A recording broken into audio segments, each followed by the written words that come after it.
By the way आज अपन को 2 दिन का कवर करना है, 8 और 9 अगस्त का, पूरे सारे हाँ पेपर्स। बिल्कुल। तो बता ब्रो, तुझे तुझे क्या मिला? आज मेनली जैसे कुछ कुछ न्यूज़ अगर बोल दी जाए तो अफगानिस्तान में बढ़ते ही जा रहा है वॉयलेंस, और बड़ी बड़ी कंट्रीज जो हैं यूएस यूके टाइप की, और मतलब मेनली बहुत सारी कंट्रीज, मेनली सारी कंट्रीज है जो सपोर्ट खींच रही हैं, और अपने अपने सबने बोल दिया है अपने सिटीजन्स को वापस लाने के लिए, इंडिया ने भी बोल दिया है। हम्म। तो बेसिकली अगर एक एक लाइन बोलूँ तो हाँ भाई, टेंशन्स, वायलेंस और स्टेबिलिटी, मतलब स्टेबिलिटी तो कम हो रही है, वायलेंस बढ़ रहा है हम्म। बस। और अगली अगली देखी जाए तो ग्रीस फायर वाली बात कर लेते हैं कि इतने लोग, और वहाँ पे हम्म। इतना डेवस्टेशन हो गया है। अरे ग्रीस फायर का तो बहुत बुरा सीन है, क्योंकि आज के द हिंदू में भी आया है कि ग्रीक और टर्की में जो वाइल्ड लाइफ बर्बाद हो रही है, लोगों को घर छोड़ने पड़ रहे हैं। बहुत से लोगों के वीडियोस आ रहे हैं ऑनलाइन उसको ही लेके के पिछले 2 हफ्ते में जैसी टेंशन चल रही है वहाँ पे बहुत से लोग मर गए हैं। इवन दो हम्म। यहाँ ही नहीं, अगर ग्लोबल वार्मिंग का इफेक्ट देखा जाए तो ब्राज़ील में भी देख लो, कुछ दिनों पहले अपन ने अमेजोन में देखा था कि जो हाँ अमेजोन बिल्कुल। दुनिया का कार्बन डाइऑक्साइड एब्जॉर्ब करता था, वो अब निकाल रहा है, क्योंकि इतनी ज़्यादा वहाँ पे वाइल्ड फायर्स लग रही हैं कि मतलब ये मान लो तकरीबन 30% अमेजोन के जंगल में वाइल्ड फायर्स फैल गई थी पिछली बार तो। और हम्म। इवन दो सबसे बड़ी बात तो ये है कि ये ऐसे टाइम पे हो रहा है जब मानसून चल रहा है यहाँ पे भी। हाँ बिल्कुल। और हर जगह मतलब हर जगह ऐसी गर्मी नहीं है कोई कि भयानक गर्मी पड़ रही हो। और आगे ई वाउचर की बात कर लेते हैं आज, हाँ। कि अभी जैसे कुछ कुछ क्वेश्चंस हैं इसके बारे में। देखो हम लोग पहले बात कर चुके हैं कि ई वाउचर है क्या, पर हम्म। जैसे लोग पूछते हैं और लोग बातें करते हैं कि यार क्या ये डिजिटल करेंसी है, ई ई रूपी, हम्म। ERUPI करके बोलते हैं ये लोग, तो सुनने में लगता है डिजिटल करेंसी है, बट नहीं, ऐसा नहीं है। वो ट्रांसफर नहीं कर सकते उस चीज़ को, तो वो डिजिटल करेंसी नहीं है। हम्म। फिर है कि उसके अब है कि कैसे यूज़ होगा, तो QR कोड से यूज़ होना है उसको। और उसके बाद है कि प्रॉब्लम्स भी क्या आ सकती हैं। अब ये तो है तुम्हारी गवर्नमेंट स्कीम्स को अच्छे से रोल आउट करने के लिए, और ये भी देखने के लिए कि गवर्नमेंट स्कीम्स तुम्हारी लग कहाँ रही हैं। हाँ। अभी हमें एग्जैक्टली डेटा कि भाई कौन कितना कहाँ ले रहा है, उनका फ़ायदा उठा रहा है, वो अच्छे से नहीं है, जो कि ई वाउचर से इजीली हो सकता है कि हाँ भाई इस बंदे को ये मिली और इस बंदे ने यहाँ से ये कर लिया, तो एग्जैक्टली वो मिल जाएगा। और इसकी बात करें कि भाई प्रॉब्लम्स कहाँ हैं, कुछ मतलब इम्प्लीमेंटेशन गड़बड़ियाँ कहाँ आ सकती हैं, तो अपने हार्वर्ड यूनिवर्सिटी का डेटा है कि यार 33% पॉइंट जेंडर गैप है यहाँ पे हम्म। इंडिया में, फ़ोन ओनरशिप के लिए। एकदम मोबाइल फ़ोन की ओनरशिप में ऐसे जेंडर गैप है 33% का। हम्म। तो वहाँ प्रॉब्लम्स आ सकती हैं। और टोटल अगर ये भी देखा है कि भाई ये मर्दों के पास फोन्स की अगर देखा जाए तो 71% मेल हम्म। पॉपुलेशन के पास फोन है। मोबाइल फोन की बात हो रही है, स्मार्टफोन की बात नहीं हो रही है। हाँ समझा। तो ये अब जो हमें दिख रहा है 33% का जेंडर गैप है, उसके ऊपर से देखा जाए तो मेल पॉपुलेशन के पास भी 71% ही फोन है, ज़्यादा नहीं है। हम्म। और फिर स्मार्टफोन की अगर बात करें तो टोटल पॉपुलेशन के पास 42% के पास स्मार्टफोन है, जो कि बोल रहे हैं कि 51 पहुंचेगा 2025 तक। तो अभी है कि ये चीज़ पूरी सिस्टम क्या काम कर रहा है, QR कोड्स पे काम कर रहा है। हम्म। और हमें दिख रहा है कि इससे कई इम्प्लीमेंटेशन प्रॉब्लम्स आ सकती हैं, क्योंकि सबके पास अच्छे से अभी अवेलेबल नहीं है, क्योंकि गवर्नमेंट स्कीम्स हमारे गांव में, Tier 3 सिटीज़ में ज़्यादा यूज़ होती हैं, ज़्यादा ज़्यादा ज़रूरत है वहाँ पे, और वहाँ पे हमारे पास फ़ोनों की कमियां हैं, तो बिल्कुल। यहाँ यहाँ आ सकती है प्रॉब्लम्स। हम्म। तो सही है ब्रो, अब नेक्स्ट न्यूज़ पे चलते हैं कि एक आर्टिकल आया है द हिंदू में, अफगानिस्तान को लेकर कि पहले जो अफगानिस्तान में जैसी स्थितियां बनी हुई थी, जब अपन 1979 के टाइम पे देखते हैं, जब नजीबुल्लाह बने थे, जो गवर्नमेंट स्थापित की थी उन्होंने, या USSR घुसा था उससे पहले, क्या वही स्थितियां अभी अफगानिस्तान में दोबारा बन रही हैं? इसके ऊपर इस पूरे आर्टिकल में ये चीज़ें दी हुई, कंपैरिजन दिया हुआ है दोनों में, और फिर उसमें इंडिया का रोल बताया गया है कि हाँ, इंडिया को इसमें डायरेक्ट इंटरवीन करने की ज़रूरत है, कि जो इंडिया नहीं कर रहा है इस समय, जो कि अब बाकी के देश करने लगे हैं। जैसे कि एक एग्जांपल दूं, इसमें पूरे आर्टिकल में लिखा हुआ है कि 1979 में अपन देखते हैं कि USSR अफगानिस्तान में आया था। वो सोच रहा था कि USSR की आइडियोलॉजी वाली हम गवर्नमेंट स्थापित कर देंगे, कहाँ पे? अफगानिस्तान में। उसने वहाँ पे सोशलिस्ट गवर्नमेंट और इन सब के लिए कोशिश की। पर दूसरी तरफ क्या हुआ ना कि पाकिस्तान और अमेरिका ने फंडिंग देके वहाँ पे मुजाहिदीनों को खड़ा कर दिया था इनके विरुद्ध। फिर मुजाहिदीन इतने बढ़ते चले गए कि 1979 में जब वो घुसा था, और अगले 10 साल में 1989 में यूएसएसआर को वहाँ से निकलना पड़ा था। कहा जाता है कि 1979 से 85 के बीच में यूएसएसआर कोशिश कर रहा था कि वहाँ पे अपनी आइडियोलॉजी, कम्युनल आइडियोलॉजी को स्थापित कर पाए, बट 85 तक उसे समझ में आ गया था कि नहीं भाई, ये नहीं होने वाला। तो 85 में जो यूएसएसआर के जो प्रेसिडेंट थे ना, कौन थे, गार्बोचोव, उन्होंने साफ कहा था मिखाइल गोर्बाचेव, हाँ, तो उन्होंने साफ कहा था कि हमारे लिए अफगानिस्तान ऐसा हो गया है कि एक बहते हुए घाव की तरह 85 में। और फिर 85 से 89 में अपन देखते हैं कि धीरे धीरे करके रशिया वहाँ से निकलता है, 89 तक पूरा निकल जाता है। और फिर 85 में ही अपन देखते हैं कि वो समझ गए थे, मतलब 85 में ही, कि कम्युनिस्ट की यहाँ पे ज़रूरत नहीं है, और उन्होंने गवर्नमेंट से कह दिया था कि अब तुम लोगों को, जो वहाँ के लोकल लोग हैं, उन्हें जैसी चाहनी है वो वैसी वहाँ पे गवर्नमेंट बना ले। फिर अपन धीरे धीरे देखते हैं कि यही जो मुजाहिदीन थे, जो लोग यूएसए और पाकिस्तान ने फंडिंग दे के वहाँ पे स्थापित किए थे, ये बाद में धीरे धीरे करके बढ़ते चले जाते हैं, और बाद में इन्हीं मुजाहिदीनों ने मिलके बाद में वहाँ पे तालिबान और इन सबको स्थापित किया आगे जाके। और फिर जब यूएसए पे डायरेक्ट यही तालिबान जब यूएसए पे हमला करने लगता है डायरेक्ट, क्योंकि 9/11 सबको पता है, तो फिर यूएसए सीधे इंटरवीन करता है जाके अफगानिस्तान में, और फिर वो भी वही काम करने की कोशिश करता है जो यूएसएसआर ने की थी। अब हुआ क्या था, जब यूएसएसआर निकला था तो नजीबुल्लाह थे जो वहाँ पे उन्होंने गवर्नमेंट स्थापित की थी, और उन्होंने, मतलब यूएसएसआर ने सपोर्ट किया था बाय द वे उनको गवर्नमेंट स्थापित करने में। और सेम चीज़ अभी हो रही है, जैसे कि अभी अमेरिका निकल रहा है, तो अभी जो घानी है वहाँ पे, तो वो भी लोगों के सपोर्ट से वहाँ पे स्थापित करने की कोशिश कर रहे हैं, क्या, अपनी गवर्नमेंट। बट नजीबुल्लाह जब यूएसएसआर निकला था और अभी जो घानी है जब यूएसए निकल रहा है, दोनों में अंतर है कि जब नजीबुल्लाह ने गवर्नमेंट स्थापित की थी तो उन्हें लोगों का भी सपोर्ट था, और साथ साथ में उस टाइम पे वर्ल्ड पावर में चल रहे एक बहुत बड़े देश यूएसएसआर का सपोर्ट था। उसकी जगह अपन घानी देखते हैं, तो घानी को ना तो डायरेक्टली अमेरिका सपोर्ट कर रहा है, ना ही डायरेक्टली इंडिया सपोर्ट कर रहा है। इनडायरेक्टली कर रहे हैं, ऐसी बात नहीं है, बट अमेरिका भी वहाँ से बाहर निकलना चाहता है, और इंडिया चाहता है कि उसके जो खुद की ज़रूरतें हैं, जो इंडिया ने वहाँ पे इन्वेस्टमेंट किया, वो सब बर्बाद न जाए, इसलिए इंडिया सपोर्ट कर रहा है बाय द वे। लेकिन घानी को वहाँ के लोकल लोगों का सपोर्ट नहीं है आज, जो पहले नजीबुल्लाह को था जब यूएसएसआर गया था। तो ये एक बहुत बड़ा दिक्कत है। और बाद में जब यूएसएसआर चला भी गया था तो नजीबुल्लाह भी समझ गए थे कि हमें मुजाहिदीनों का समर्थन लेना पड़ेगा, वरना ऐसे हम नहीं चला पाएंगे। और सेम चीज़ आज घानी जी कर रहे हैं कि वो भी समझ चुके हैं कि तालिबान का हम ऐसे नहीं कर सकते कि तालिबानी लोगों को एकदम निगलेक्ट कर दें। तालिबानी लोगों का भी हमें समर्थन लेना पड़ेगा अगर हमें अपनी गवर्नमेंट यहाँ पे चलानी है, तो सिंपल सी बात है। वहीं पे अब अपन दूसरी जगह देखते ना, ये तो होगा कि अभी बिल्कुल सेम सिनेरियोस बने हुए हैं, चाहे अपन 1989 की बात करते हैं चाहे 2021 की, कितने सेम सिनेरियोस हैं अफगानिस्तान में। अब इसमें बात करते हैं अपन इंडिया की, तो भारत क्या ना, भारत अभी भी खुल के तालिबान से बात नहीं कर रहा है। ये बहुत बड़ी प्रॉब्लम हो सकती है, क्योंकि साफ दिख रहा है जिस हिसाब से तालिबान एक करके वहाँ पे सिटीज़ को हड़पता जा रहा है, ये साफ दिख रहा है कि आगे आने वाले टाइम में तालिबान का कब्जा हो जाना है अफगानिस्तान पर, उसकी गवर्नमेंट चलनी है वहाँ पे। और तूने देखा हो इसी वजह से, चाहे अपन चीन की बात कर लें या रसिया की बात कर लें, वो उनके तालिबानी लीडर्स को बुला के खुद से मीटिंग करके और उनको अपनी क्या कहता था, डिप्लोमेसी में जोड़ रहे हैं।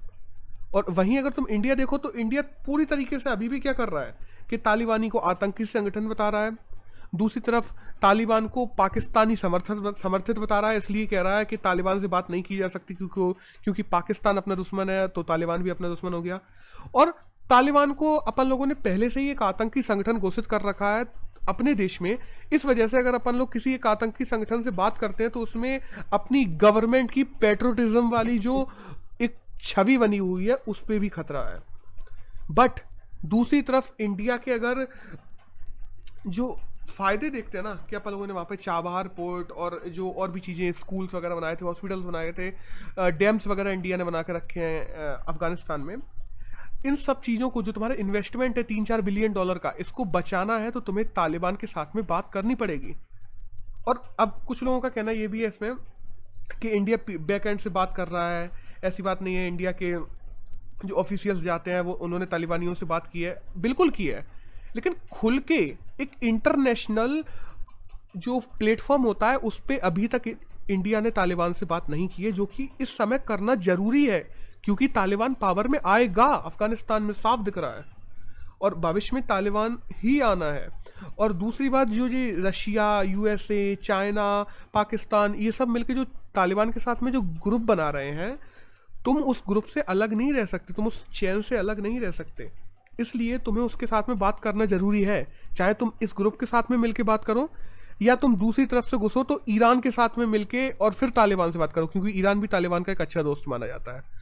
तो तुम चाहे उधर से बात करो चाहे इधर से, तुम्हें अपने इंटरेस्ट बचाने के लिए तालिबान से एट दी एंड खुल के ग्लोबल प्लेटफॉर्म पे आके बात करनी पड़ेगी खुल के, वरना तालिबान का आगे कब्जा हो जाएगा और वो इंडिया के इंटरेस्ट के लिए बहुत ज़्यादा बुरा होगा अगर ये ग्रुप्स बन गए और इंडिया इनसे अलग हो गया तो। ये सारी चीज़ें इस आर्टिकल में दी हुई हैं। ये जो तुमने बात की अभी खुल के बात करने वाली, अभी 2-4 दिन मेरे पहले मेरे हिसाब से हिंदू में या फिर या पता नहीं, एक फोटो आई थी अपने फॉरेन मिनिस्टर था चाइना का, और वो बात कर रहा था एक वो तालिबान के ऑफिशियल से, मतलब मीटिंग थी उन दोनों की। तो बिल्कुल हाँ फर्क दिख रहा है इंडिया और चाइना के एक मतलब स्ट्रेटजी में तालिबान से डील करने की।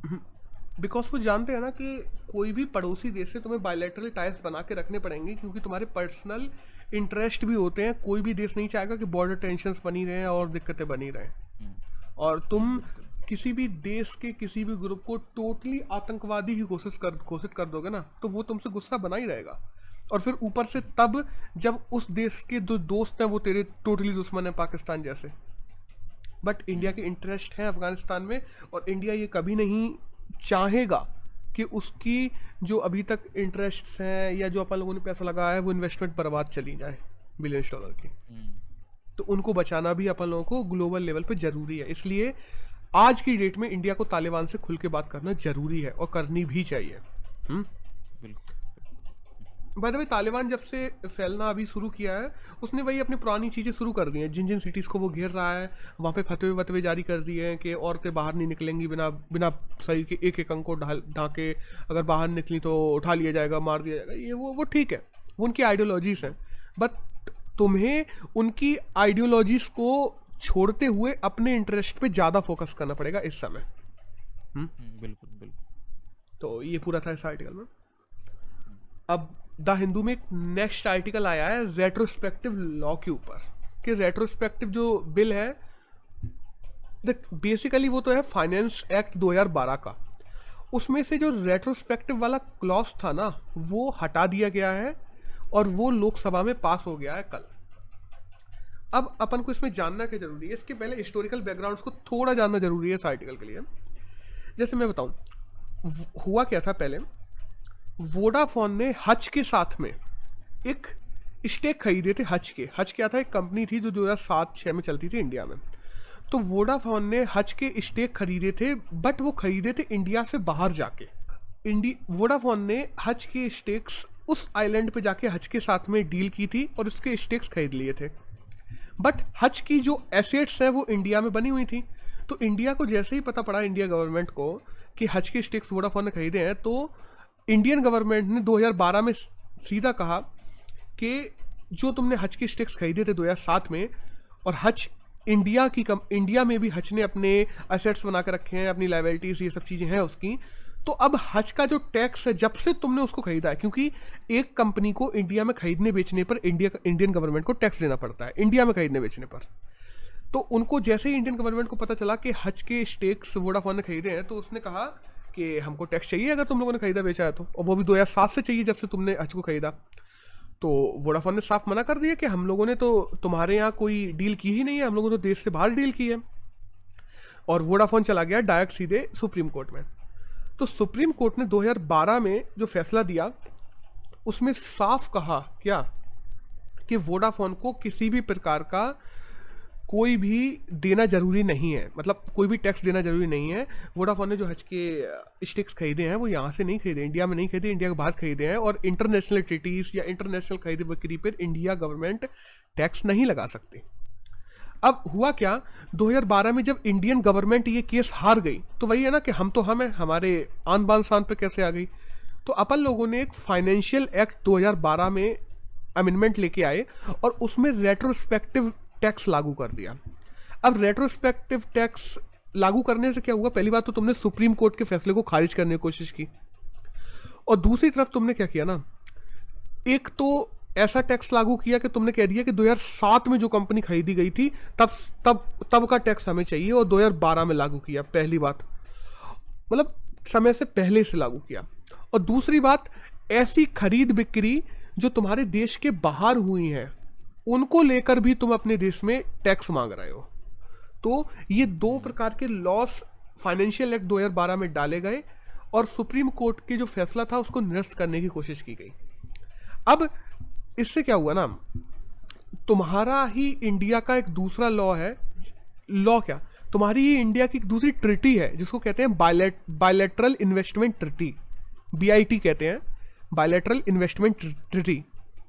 उसमें क्या है ना, जब दो देश हैं तो दो देश के, एक देश का उद्योगपति किसी दूसरे देश में जाके अगर निवेश करता है तो ये उस देश की जिम्मेदारी होती है कि वो उसके इन्वेस्टमेंट को सेफ रखे। सेफ रखे मतलब बचा के रखे, ऐसा ना हो कि उसने अगर वहाँ पे जाके इन्वेस्टमेंट किया है तो वो इन्वेस्टमेंट बर्बाद हो जाए या इन्वेस्टमेंट खारिज चला जाए। तो बायलैटरल इन्वेस्टमेंट ट्रिटी जो BIT कहते हैं उसमें है ही ये कि जैसे अपना ब्रिटेन के साथ में है, तो ब्रिटेन का इन्वेस्टर अगर इंडिया में आके इन्वेस्ट करता है तो उसके इन्वेस्टर्स को इन्वेस्टमेंट को सेफ रखना इंडिया की गवर्नमेंट की जिम्मेदारी है। तो पहली बात, जैसे ही 2012 में अपन रेट्रोस्पेक्टिव लॉ को लागू करते हैं तुम BIT को वहीं खारिज करते हो। पहली बात तो BIT की तुम जो ट्रिटी तुम्हारे साथ में हुई थी उसको तुम नकार देते हो। तो हुआ क्या, 2020 में अंतर्राष्ट्रीय पंचायत में BIT ट्रिटी को लेके वोडाफोन और बाकी की भी जो कंपनियां थी जिन पे अपन लोगों ने ये सब लागू करके रखे थे रेट्रोस्पेक्टिव टैक्सेस, वो सब चली गई इंटरनेशनल कोर्ट में BIT ट्रिटी को लेके। तो इंटरनेशनल कोर्ट ने भी क्या किया कि उसने भी उन लोगों के पक्ष में ही फैसला दिया कि नहीं, इंडिया ऐसा नहीं कर सकता। तो अब सोचो, पहले तो तुम्हारी इंडिया की गवर्नमेंट की इंडिया में फजीयत हुई, फिर इंटरनेशनल लेवल पे फजीयत हुई, इसके बाद इंटरनेशनल कोर्ट ने भी ये कह दिया और सुप्रीम कोर्ट ने भी, जबकि तुम्हारे यही कह रखा था कि इस चीज़ को हटा देना चाहिए, फिर भी इंडियन गवर्नमेंट अपने रवैये पे अड़ी रही।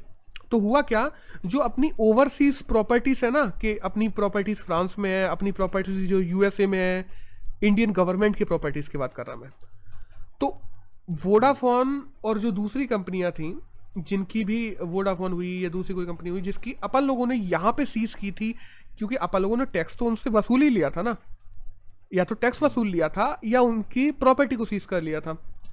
तो अब जैसे ही इंटरनेशनल कोर्ट में अपन यहाँ पे केस हारते हैं तो अपन से कहा जाता है कि इनके पैसे वापस लौटाओ जो तुमने इनसे टैक्स लिया था, क्योंकि ये तो तुम्हारे टैक्सेशन के क्राइटेरिया में आता ही नहीं है। तो इंडिया ने वो टैक्सेस वापस नहीं लौटाए। जब इंडिया ने नहीं लौटाए तो ये लोग क्या किया ना, इन कंपनियों ने ये चली गई फ्रांस और USA वगैरह जैसी कंट्रीज में, और वहाँ की कोर्टों में जाके केस जीत के इंडिया की जो प्रॉपर्टीज फ्रांस USA में है उनको सीज करवा दिया कि अब ये इंडियन गवर्नमेंट की प्रॉपर्टी तभी वापस दी जाएगी, नहीं तो इसको बेच के वोडाफोन और जो और कंपनियां हैं उन लोगों के जो पैसे इंडिया को देने हैं, जो इंडिया नहीं दे रहा है, जो टैक्स के रूप में वसूले गए हैं, उनको चुकाए जाएंगे। तो इंटरनेशनल लेवल पे अपनी कितनी एकदम किरकिरी हो गई गवर्नमेंट की, सीधी सी बात है। तो इन सब के चलते अभी निर्मला सीतारमण ने फाइनेंस एक्ट 2012 में अमेंडमेंट लाया है, और जो रेट्रोस्पेक्टिव लॉ वाला जो क्लॉज था ना फाइनेंस एक्ट 2012 में, उसको हटा दिया गया है। और ये हटाना बहुत ज़रूरी था क्योंकि तुम नेशनल और इंटरनेशनल लेवल पे हर जगह तुम्हारी किरकिरी हो रही थी। मे भी हो सकता है उस टाइम पे ये लाना जरूरी था, बट इस टाइम पे ये जरूरी नहीं है, क्योंकि अगर तुम्हें निवेशकों में विश्वास बढ़ाना है, अगर तुम्हें अपने कोर्ट केसेस कम करने हैं, अगर तुम्हें ईज ऑफ डूइंग बिजनेस बढ़ाना है, तो तुम्हें इस टाइप के लॉस जो किसी दूसरे देश के इन्वेस्टमेंट को जो तुम्हारे देश में है और उस इन्वेस्टमेंट को खतरे में डालते हैं, उनको हटाने पड़ेंगे। और इंटरनेशनली भी इसको इंडिया का एक बहुत बोल्ड डिसीजन माना जा रहा है कि इंडिया ने एक बहुत बोल्ड डिसीजन लिया है कि अंतर्राष्ट्रीय एक मैसेज पहुंचाया कि हाँ, अगर हमारे यहाँ इन्वेस्टर्स को कोई खतरा आता है तो कितने भी बड़े लॉस क्यों ना हो इंडिया में, हम उनको बदलने के लिए तैयार हैं। That's all. ये था इस पूरे आर्टिकल में। ये वही है ना, जिसे हर बार हम लोग सुनते हैं कि ease of doing business India में अच्छा नहीं है। बिजनेसेस, बड़े बड़े बिजनेसेस अपने एसेट्स वगैरह बहुत मतलब निकालते हैं इंडिया से, डालते हैं यूएस यूके ऐसी कंपनीज में जो मतलब कहा जाए तो कैपिटलिस्ट फ्रेंडली कह लो, इंडस्ट्रियलिस्ट फ्रेंडली कह लो। वो लोग बहुत बोलते हैं कि ईज ऑफ डूइंग वहाँ बहुत ईजी है। तो ऐसे स्टेप्स मेरे हिसाब से और बिजनेसेस और एसेट्स वगैरह यहाँ लेके आएंगे अपने कंट्री में। बिल्कुल। और ये तो हटाना इसलिए और ज़रूरी हो गया था क्योंकि इंटरनेशनल कंट्रीज में अपनी बहुत ज़्यादा बेइज्जती हो रही थी इस चीज़ को लेके, क्योंकि इंडियन गवर्नमेंट की जो प्रॉपर्टीज अगर कोई यूएसए में है और यूएसए उसको सीज कर दे एकदम से, तो कितनी बड़ी इंटरनेशनली तुम्हारी बेइज्जती होती है। फिर कौन इन्वेस्टर चाहेगा तुम्हारे यहाँ आना यूएसए का, कि उसको दिख रहा है कि हमारे यहाँ से एक कंपनी गई थी, बदले में हमें उनकी प्रॉपर्टी सीज करनी पड़ रही है आज। और इस पूरे आर्टिकल में तो यही था। एक नेक्स्ट आर्टिकल आया है कि कोयला संयंत्रों को लेके कि गवर्नमेंट ने क्या कहा ना, गवर्नमेंट ने कहा है कि पुराने जो कोयला संयंत्र हैं जो 25 साल से ज़्यादा पुराने हो गए हैं, वो क्या कर रहे हैं, बिजली तो कम बना रहे हैं, पॉल्यूशन ज़्यादा फैला रहे हैं। तो गवर्नमेंट ने कहा है या तो एफजीडी का मतलब होता है फ्लू गैस डिसल्फ्राइजेशन। फ्लू गैस डिसल्फ्राइजेशन का मतलब ये हुआ कि जो गैसेस वगैरह तुम्हारे प्लांट से निकल रही हैं उनमें जो सल्फर वगैरह निकल रहा है, वो जो इन्वायरमेंट को नुकसान पहुंचा रहा है, या तो उसको बंद करो। एफजीडी के लिए तुम अपने अपने मशीनें लगाओ या अलग अलग प्रकार के कोस्ट मतलब रुपए खर्च करके संयंत्र लगाओ, जिससे जो सल्फर जो निकल रहा है तुम्हारी फैक्ट्रियों में से, कोयला फैक्ट्रियों में से, उसको कम करो। या फिर कार्बन कैप्चर सिस्टम बनाओ अपनी फैक्ट्रियों में। या तो तुम इन दोनों में से एक चीज़ करो, या तो सल्फर कम करो जो तुम्हारी फैक्ट्रियों में से निकल रहा है, या कार्बन कम करो जो तुम्हारी फैक्ट्रियों से निकल रहा है। अगर ये दोनों चीज़ें नहीं कर पा रहे हैं अपन लोग किसी भी फैक्ट्री में, तो उस फैक्ट्री को बंद कर दिया जाएगा। ये कहा गया है अपनी केंद्र सरकार के द्वारा। अब ये सुनने में बहुत अच्छा लग रहा है कि केंद्र सरकार का बहुत अच्छा डिसीजन है कि इन्वायरमेंट बचेगा, एफिशिएंट और नए संयंत्र बनेंगे। क्योंकि पुराने संयंत्र जो पुराने हो चुके हैं 25 साल से ज़्यादा, उनको क्या है ना, उनमें जो सल्फर निकल रहा है, कार्बन निकल रहा है, तो इन्वायरमेंट भी बचेगा और उसकी जगह जो नए संयंत्र लगाएंगे उनमें एफिशिएंसी भी ज़्यादा होगी, उनमें कोस्ट भी कम आए, मतलब कोस्ट भी पर्टिकुलरली कम आएगी। क्योंकि अभी जितनी कोस्ट एक संयंत्र में कोयला डाल के अपन दे रहे हैं, वो कोस्ट कंपेरेटिवली नए में कम आती है, क्योंकि वो ज़्यादा एफिशिएंट होता है, वो ज़्यादा पावर निकाल सकेगा। उसमें कोल सेविंग होगी, तुम्हें कोयला कम डालना पड़ेगा। उसमें CO2 की मात्रा जो तुम अभी इन्वायरमेंट में निकाल रहे हो, वो CO2 उत्सर्जन कम होगा। देख रहे हो कितने सारे फायदे हैं अगर हम पुराने को बंद करते हैं और नए को शुरू करते हैं। और अभी देखा जाए तो 20% थर्मल पावर प्लांट्स ऐसे हैं जो पुराने हैं। अब सुनो, ये सुनने में तो बहुत अच्छा लग रहा है, बट इस आर्टिकल में यही लिखा हुआ है कि पुराने जो संयंत्र हैं उनको अपन को बंद करने की जरूरत नहीं है। अब ये ऐसा क्यों कहा गया है, ये सुनो कि जो पुराने संयंत्र हैं, पहली बात तो वो बहुत ज़्यादा कोस्ट कटिंग करके देते हैं तुम्हारे लिए। अभी देश का एवरेज कहा जाए ना थर्मल पावर में, तो 2.9 रुपए एवरेज 1 यूनिट तुम्हें देता है हर जो अपने थर्मल पावर प्लांट्स बने हुए हैं। उसी की जगह अगर पुराने पावर प्लांट की बात करते हैं, जैसे सिंगरौली की बात कर लो जो छत्तीसगढ़ और MP के बॉर्डर पे बना हुआ है, तो वो 1.7 रुपए पर यूनिट के हिसाब से तुझे प्रोवाइड करवा देता है बिजली। पहली बात तो वो कोस्ट एफिशिएंट है। दूसरा, 20% थर्मल पावर प्लांट्स ऐसे हैं जो पुराने हैं, तो और 20% ऊर्जा उनमें से ही निकलती है जो पुराने हैं। इसका मतलब समझ रहे हो कि जो 2.5 लाख यूनिट जो तुम प्रोड्यूस कर रहे हो मेगावाट यूनिट, उसमें से 50,000 मेगावाट यूनिट किससे निकल रही है? केवल पुराने संयंत्रों से निकल रही है।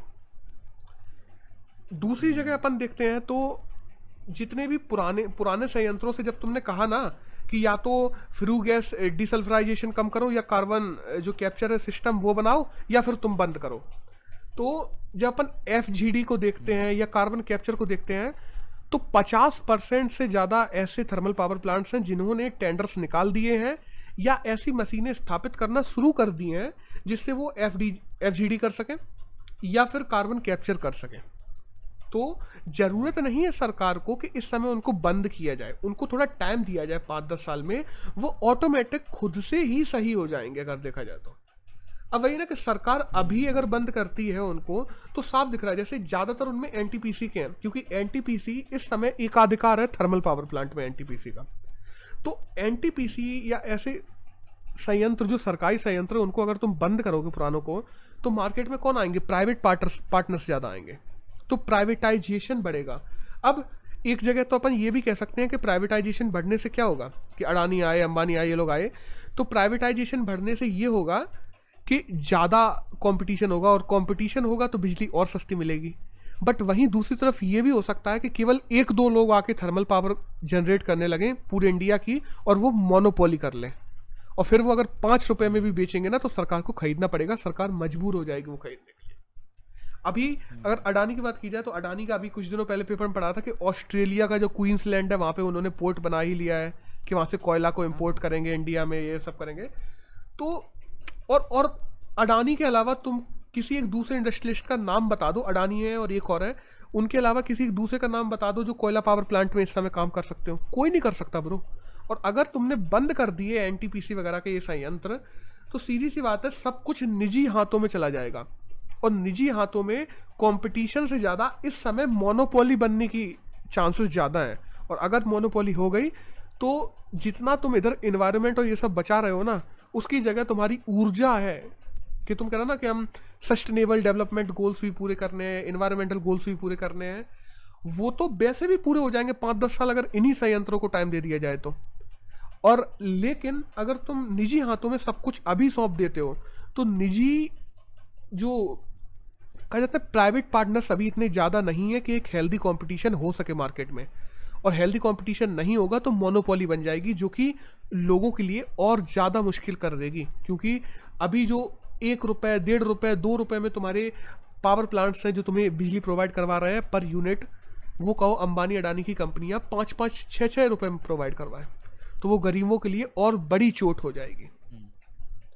तो ये पूरा दिया हुआ है इस आर्टिकल में कि गवर्नमेंट कह तो रही है कि पुराने थर्मल पावर प्लांट्स बंद कर देने चाहिए जो कि एफजीडी या कार्बन कैप्चर नहीं कर पा रहे, बट ऐसा करना जरूरी नहीं है। अभी उनको थोड़ा समय देना जरूरी है।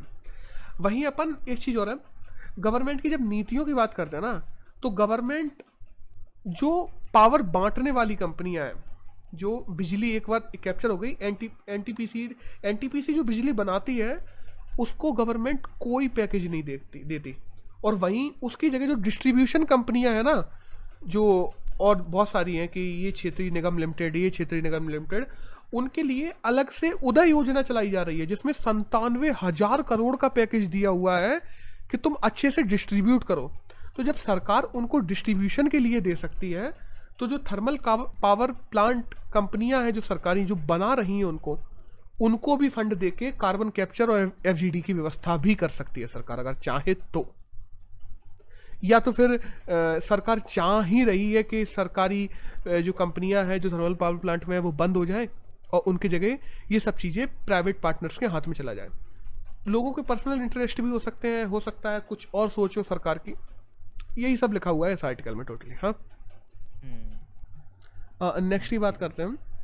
तो द हिंदू में फ्रंट पेज पे तो यही था कल के पेपर में कि नीरज चोपड़ा ने गोल्ड जीत लिया है जेवलिन थ्रो में, और ये तो हर जगह ही न्यूज़ में चल रहा है आज कि। और बाय द वे उनके थोड़ा बहुत उनके बारे में जान लेते हैं। तो 24 दिसंबर 1997 को पानीपत में उनका जन्म हुआ था। क्लॉस करके हैं जो इस समय उनके कोच थे। जो नेशनल रिकॉर्ड है जेवलिन थ्रो का वो भी नीरज चोपड़ा के नाम ही है जो 88.07 मीटर का है। और इस समय नीरज चोपड़ा राजपूताना राइफल में सूबेदार के पद पे काम भी कर रहे थे। बाय द वे कल केवल नीरज चोपड़ा ने नहीं, बजरंग पूनिया ने भी 65 किलो जो वर्ग है उसमें कजाकिस्तान के प्लेयर को हरा के ब्रॉन्ज मेडल भी जीता है, जो इंडिया के रेसलिंग के खिलाड़ियों का कहा जाए तो रेसलिंग में इंडिया का 6th मेडल है ओवरऑल ओलंपिक्स में। अब एक न्यूज आई है कि राजीव गुहा जो कि यूनियन कैबिनेट सेक्रेटरी हैं, जो 1982 के बैच के आईएएस भी हैं। उनका टेन्योर इस साल ख़त्म होने वाला था यूनियन कैबिनेट सेक्रेटरी के रूप में, बट 1 साल के लिए अपनी सेंट्रल गवर्नमेंट ने उनका टेन्योर बढ़ा दिया है। तो अभी यूनियन कैबिनेट सेक्रेटरी अगले साल तक राजीव गुहा ही रहेंगे। अगली न्यूज़ आई है कि जो जूलॉजिकल सर्वे ऑफ इंडिया है उसकी पहली बार कोई डायरेक्टर कोई महिला बनी है, जिनका नाम है धृति बैनर्जी। 1916 में जूलॉजिकल सर्वे ऑफ इंडिया बना था, मतलब अंग्रेजों ने बनवाया था उसको, बाय द वे ब्रिटिशर्स ने। तब से लेके आज तक जूलॉजिकल सर्वे ऑफ इंडिया की कोई भी महिला डायरेक्टर नहीं बनी थी। पहली बार धृति बैनर्जी हैं जो महिला डायरेक्टर बनी है। और जूलॉजिकल सर्वे ऑफ इंडिया की बात करते हैं तो उसका हेडक्वार्टर कोलकाता में है। एक नेक्स्ट न्यूज़ आई है कि राजस्थान के जो बिंजौर करके एक जगह है वहाँ एक्सकेवेशन हुआ था। तो वहाँ से पता लगा है कि मतलब इंडस वैली सिविलाइजेशन को लेके एक्सकेवेशन चल रहा था वहाँ पे, उसके बारे में अवशेष वगैरह मिले थे। तो उससे पता चला है कि इंडस वैली सिविलाइजेशन वाले कुछ लोग द्रविड़ लैंग्वेज भी बोलते थे, क्योंकि जब अपन इंडस वैली सिविलाइजेशन की बात करते हैं ना तो उनकी लिपि आज तक पढ़ी नहीं जा सकी है ब्रो। बट अभी जो राजस्थान के बिंजौर में जो एक्सकेवेशन हुआ उसमें एलिफेंट के जो पिरी पुरू जैसे नाम मिले हैं वो द्रविडियन अपन जब पढ़ते हैं ना लैंग्वेज उसमें भी सेम नाम मिलते हैं। तो इस वजह से ये माना जा रहा है कि हो सकता है आर्यन लोग, कुछ आर्यन लोग द्रविडियन जो लैंग्वेज है वही अपनाते हों। दूसरी तरफ इस एक्सकेवेशन में एक चीज़ और पता चली है कि आर्यन लोग जो थे ना, सॉरी क्या बोल रहा, इस एक्सकेवेशन में एक चीज़ और पता चली है कि जो हड़प्पन सिविलाइजेशन के जो लोग थे वो नॉन वेज भी खाते थे, जो अभी तक लोगों को नहीं पता था, बस अभी पता चला है। तो ये पूरा था इस न्यूज़ में कि एक तो नॉन वेज खाते थे ये पता चला है, और दूसरा ये पता चला है कि उस सिविलाइजेशन के, इंडस वैली सिविलाइजेशन के कुछ लोग द्रविडियन लैंग्वेज भी बोलते थे, क्योंकि उसके साक्ष्य मिल गए। अब नेक्स्ट न्यूज़ की बात की जाए तो भारत ने 5th vaccine Johnson and Johnson की जो वैक्सीन थी उसको अप्रूवल दे दिया है भारत में। अभी तक भारत में 4 वैक्सीन थी, कोवैक्सीन, कोविशील्ड, स्पुतनिक और मॉडर्ना। अब 5th vaccine Johnson and Johnson को भी दे दिया है। अब जॉनसन एंड जॉनसन की बात की जाए तो वो बनी है अमेरिका में और वहीं लग रही थी अभी तक लोगों के। 1 शॉट वैक्सीन है। जॉनसन एंड जॉनसन कंपनी की बात की जाए तो 1886 में बनी थी जॉनसन एंड जॉनसन कंपनी। बहुत से लोगों को लगता है कि केवल ये बच्चों के प्रोडक्ट बनाती है, लेकिन ऐसा नहीं है, R&D में बहुत काम करती है वो। और ज़दरवुड जॉनसन, जेमन जॉनसन, एडवर्ड जॉनसन, ये तीनों जॉनसन्स ने मिलकर बनाई थी, इसलिए उसका नाम जॉनसन एंड जॉनसन है। तो इसमें इतना ही है। अब नेक्स्ट न्यूज़ की बात करते हैं तो एक न्यूज़ आई है आदिति अशोक को लेके। आदिति अशोक अपने इंडिया में गोल्फर हैं और वो वर्ल्ड में कहा जाए तो 200th रैंक पे आती हैं, बट ओलंपिक में उन्होंने गोल्फ में इतना अच्छा प्रदर्शन दिखाया है कि 4th नंबर पे आई हैं वो गोल्फ में। मतलब 2 स्ट्रोक से चूक गई गोल्ड मेडल से और 1 स्ट्रोक से चूक गई हैं ब्रॉन्ज मेडल से। कितना बड़ा गैप! अगर कोई 200वें नंबर का प्लेयर अगर 4th नंबर पे आ रहा है ओलंपिक में और मेडल के इतने पास आ जा रहा है तो यही अपने आप में बहुत बड़ी बात है गोल्फ में। बिल्कुल। तो उनका नाम है अदिति अशोक। अब नेक्स्ट न्यूज़ की बात करें तो आईफोन ने एक न्यूज़ निकाली है कि वो एक न्यूरल मैच करके एक प्रोग्राम डालेगा हर आईफोन में, जिससे जो चाइल्ड पोर्नोग्राफी होती है या चाइल्ड एब्यूजिव पिक्स होती हैं उनको फ़ोन खुद से डिटेक्ट कर लेगा और चाइल्ड प्रोटेक्शन एजेंसीज के साथ में मिलके उन लोगों के खिलाफ केस किया जाएगा या उनके खिलाफ कार्रवाई की जाएगी जो ऐसी चीज़ों को फैला रहे हैं। बट यहाँ पे एक प्रॉब्लम आती है प्राइवेसी की, कि अगर आईफोन खुद से ऐसी चीज़ों को तुम्हारे फ़ोन में ट्रैक कर पा रहा है तो फिर तुम्हारी प्राइवेसी कहाँ बची? क्योंकि फेसबुक और ट्विटर ने भी सब चीज़ों के मुद्दे उठाए कि आईफोन अगर खुद से तुम्हारे मीडियास और इन सब चीज़ों को ट्रैक कर पाएगा, जो कि सही है, देखो चाइल्ड पोर्नोग्राफी और ये सब चीज़ें नहीं फैलनी चाहिए, बट उसके लिए वो पूरे तुम्हारे मोबाइल के डाटा को ट्रैक करेगा, तो फिर प्राइवेसी कहाँ बचेगी? एप्पल के पास तो हर इंसान के पूरे मोबाइल का डाटा पहुंच जाया करेगा। बट दूसरी तरफ एप्पल का कहना ये है कि हम लोग कोई डाटा नहीं लेंगे, हम लोगों ने एक ऐसा सिस्टम बनाया है जिसको कहते हैं न्यूरल मैच, जिसमें हम ऐसी चीज़ें डाल के रखेंगे कि वो खुद से आइडेंटिफाई कर लेगा कि ये चाइल्ड पोर्नोग्राफी है, ये नहीं है, और अगर होगी तो हमारे पास में न्यूज़ आ जाएगी कि इसके पास में है, और फिर हम चाइल्ड प्रोटेक्शन एजेंसी के साथ मिलकर काम करेंगे उसके ऊपर। That's all. इस न्यूज़ में तो इतना ही था। हाँ, एक न्यूज़ आई है दोनों डोज के बारे में, जो द हिंदू के आज के फ्रंट पे ही है, कि जिन लोगों को हुआ क्या, दिल्ली में कुछ लोगों को एक कोवैक्सीन का और एक कोविशील्ड का डोज लग गया सेकेंड डोज में, तो सेकेंड डोज में उनको दूसरी वैक्सीन का डोज लग गया। तो जब डोज लग चुका था तो इन्होंने कहा कि रिसर्च भी कर लो इन लोगों पे, चलो पता करें। तो रिसर्च में ये पाया गया कि जिन लोगों को 2 अलग अलग वैक्सीन का डोज लगा है वो कोरोना से ज़्यादा प्रोटेक्टिव है इन कंपेयर टू जिसको एक ही वैक्सीन का डोज लगाया है। तो ये एक रिसर्च आई है द हिंदू के फ्रंट पेज पे आज। एक आया है कि आज देखा जाए अपना कल ओलंपिक्स खत्म हो गया है, और ओलंपिक टैली में जो नंबर 1 पे टॉप पे रहा है वो रहा है यूएसए, सेकंड नंबर पे जो रहा है वो है चाइना, थर्ड पे रहा है जापान, फोर्थ पे ग्रेट ब्रिटेन है, और फिफ्थ पे जो है वो रशिया रहा है। इंडिया 48 नंबर पे रहा है। अगर छलांग की बात की जाए तो इंडिया ने सबसे बड़ी छलांग मारी है कि अपन लोग 112वें नंबर पे थे, वहाँ से 48 नंबर पे आए हैं। बट ये भी अपने लिए कोई गर्व की बात नहीं है, क्योंकि 1.38 बिलियन पीपल्स के लोगों की जो कंट्री है उसमें केवल और केवल 7 मेडल आना कोई बहुत ज़्यादा गर्व की बात नहीं है।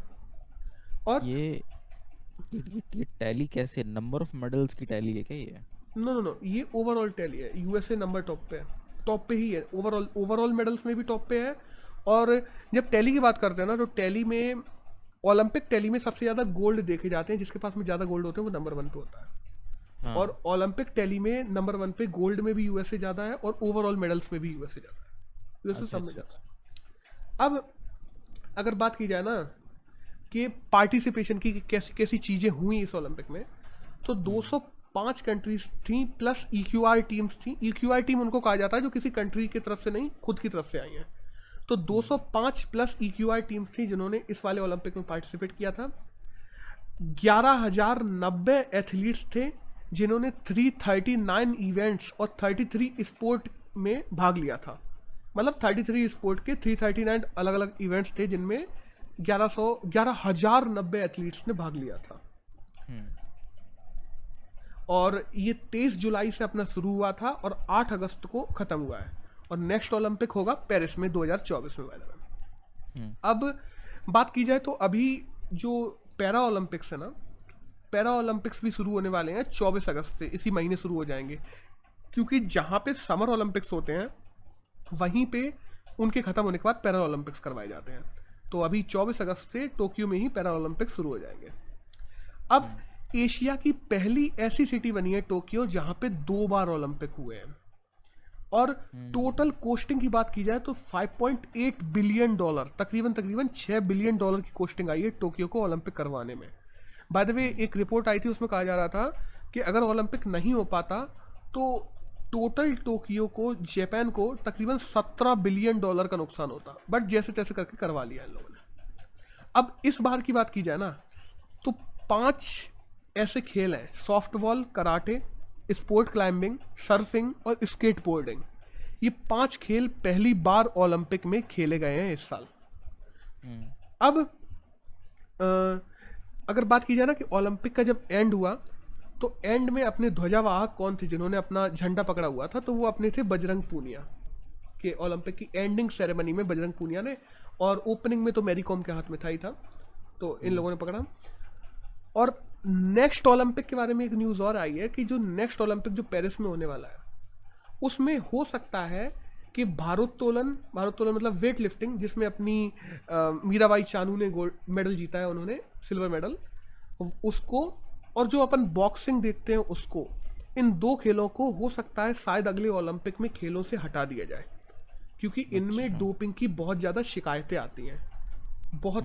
और काफ़ी बार ऐसा होता है कि गलत आदमियों को मेडल चले जाते हैं, फिर 3-3, 4-4 साल बाद पता पड़ता है कि ये तो उस टाइम पे 2 टेस्ट फेल हो जाते हैं उनके बाद के, क्योंकि बहुत से खिलाड़ियों के क्या होते हैं, सैंपल्स लेके रख लिए जाते हैं और उनको साल में लगातार टेस्ट करते रहा जाता है। तो 2-2 साल बाद पता पड़ता है कुछ लोगों का कि इन्होंने ड्रग्स लेकर और यहाँ पे खेले थे, और डोप टेस्ट में वो फेल हो जाते हैं, बाद में लोगों के मेडल्स चेंज होते हैं। और ये ज़्यादातर शिकायतें आती हैं वेट लिफ्टिंग और बॉक्सिंग में। तो हो सकता है कि पेरिस ओलंपिक में वेट लिफ्टिंग और बॉक्सिंग को खेलों को बाहर ही कर दिया जाए ओलंपिक से। ये पूरा है इस न्यूज़ में। अब नेक्स्ट न्यूज़ की बात करें तो एक उड़ीसा गवर्नमेंट की न्यूज़ आई है जो तकरीबन 8,000 करोड़ रुपए से कोस्टल हाईवे प्रोजेक्ट बनाएगी। कोस्टल हाईवे प्रोजेक्ट का मतलब ये है कि अपन देखते हैं ना, जैसे अमेरिका वगैरह में है, ऑस्ट्रेलिया में है, या स्कैंडिनेवियन कंट्रीज़ में बहुत ज़्यादा है कि तटों से लगे लगे हाईवे हैं सीधे, जहाँ पे तट है बगल में ही हाईवे है। तो ऐसे इंडिया में बहुत 1-2 हाईवेज हैं, और national highway authority of India, जिसको NHAI कहते हैं, वो उड़ीसा गवर्नमेंट के साथ मिलकर 8,000 करोड़ से कोस्टल हाईवे का निर्माण करेगी। और ये हाईवे तकरीबन 382 किलोमीटर का होगा, जो झारखंड तक आगे जाएगा, मतलब जुड़ेगा झारखंड के आगे। ये है पूरा इस न्यूज़ में। और NHAI की बात करें बाय द वे, तो उसके हेड इस समय सुखवीर सिंह है, और उड़ीसा के CM जो है वो नवीन पटनायक है। अब नेक्स्ट न्यूज़ की बात करें तो वो आई है ITBP की तरफ से कि ITBP जो कॉम्बैट सर्विसेज हैं, आज तक ITBP ने कभी भी कॉम्बैट सर्विसेज में महिला ऑफिसर्स को अपॉइंट नहीं किया था। मतलब ITBP की जो सूबेदार हुई या सिपाही हुई, इनके रूप में तो महिलाएं रहती थी, बट ऑफिसर रैंक के रूप में महिलाएं नहीं रहती थी। तो ITBP ने पहली बार महिला ऑफिसर्स को कॉम्बैट सर्विसेज में इंक्लूड किया है, जिनमें से 2 मुख्य हैं कि एक का नाम है प्रकृति और एक का नाम है दीक्षा। इन दोनों को इंक्लूड किया गया है। और ITBP जहाँ जहाँ लगती है, चाहे वो इंडियन तिब्बत बॉर्डर पे हो या यहाँ पे नक्सलवादी इलाके में हो, इन सब में इन लोगों को भी, अब महिलाओं को भी लगाया जाएगा। बाय द वे ITBP की बात करें तो इसके चेयरमैन धीरज हैं, और 1962 में ITBP बनी थी। और जो मिनिस्ट्री ऑफ होम अफेयर्स है, जिसके अध्यक्ष इस समय अमित शाह हैं, वो ITBP को दिशा निर्देश देती है, उसी के अंतर्गत आती है ITBP। और बहुत से लोगों का मानना ये है कि रक्षा मंत्रालय के अंतर्गत ITBP आती है, ऐसा नहीं है, मिनिस्ट्री ऑफ होम अफेयर्स के अंतर्गत आती है ITBP। और एक लास्ट न्यूज़ जो आज आई है वो आई है आयुर्वेदा के ऊपर कि आयुर्वेदा बायो बैंक बनाई गई है न्यू दिल्ली में अपने आयुष मंत्रालय के द्वारा, जो कि आयुर्वेदा के ऊपर अलग अलग जो बायोलॉजिकल सैंपल्स हैं उनको लेके, और आयुर्वेद में जो अभी तक नवाचार रुका हुआ है, डेवलपमेंट रुका हुआ है, उसको बढ़ाने के लिए आयुर्वेदिक बायो बैंक बनाई जाएगी, जो आयुर्वेद में और नई नई प्रकृतियाँ, नई नई चीज़ें खोज के आयुर्वेद को नई नई बीमारियों के लिए और चीज़ों के लिए कैसे इवॉल्व किया जा सकता है, इन सब के लिए काम करेगी। तो आयुर्वेदा बायो बैंक है न्यू दिल्ली में, जो अभी बनाई गई है। और पिछले 2 दिन की न्यूज़ की बात की जाए तो इनमें यही था जो जरूरी था हर पेपर में से। Okay bro, that's all.